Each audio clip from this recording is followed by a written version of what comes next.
Did you know that for 92 years the cost of living fell in Britain, and then within 6 years it doubled? From 1821 to 1913, Britain ran on the classical gold standard. Every single British pound was legally backed by a certain amount of gold, and in their days it was 7.32 grams. And in those days, because the money supply could only grow as quickly as they could acquire or mine gold, which was quite slowly, the underlying economy grew much faster than the money supply. If you think about what that means, it's a very good thing. In this scenario, the free market produces more goods and services, but they're still chasing the same scarce amount of money.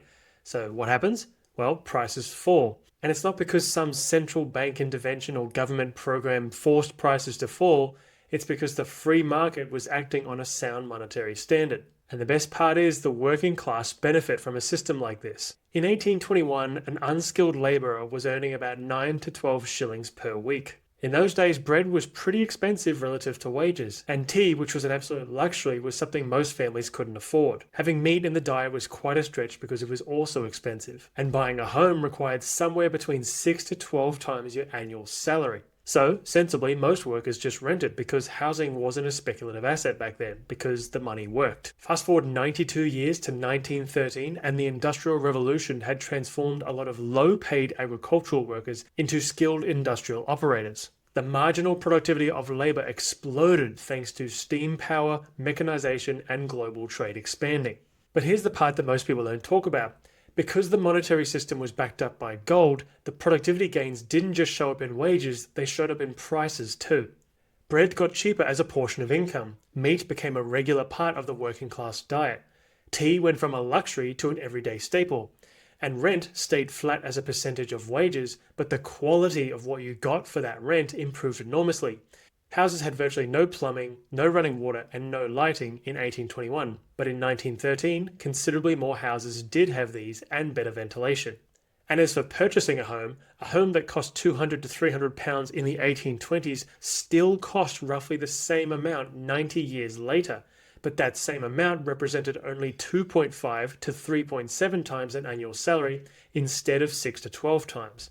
For the first time in their living memory, working class people could afford to think beyond the bare necessities. They diversified their diets, they improved their homes, and they saved because the money was a good long-term store of value. Keynesian economists call parts of this era the Long Depression because prices were falling. But wages were rising and the economy was growing, so it wasn't a depression. It was the money working exactly as it should. Then 1914 arrived and the British government defrauded its people. Wars are expensive and gold is honest, since you can't just print it out of thin air. So the British government abandoned the gold standard in order to fund its entry into World War I. The Bank of England printed money out of thin air, hid that notice from the public, and bought the government's war bonds while claiming that the public was actually buying them. And, as you might have guessed, prices started rising immediately. In 6 years, they undid nearly 100 years of progress just by messing with the money. Now, to bring this close to home, look at Australia today. The average home costs around 10 times the average annual salary. Essentials keep getting more expensive and wages aren't keeping up. Add to that where savings feel pointless because they buy you less and less every single year.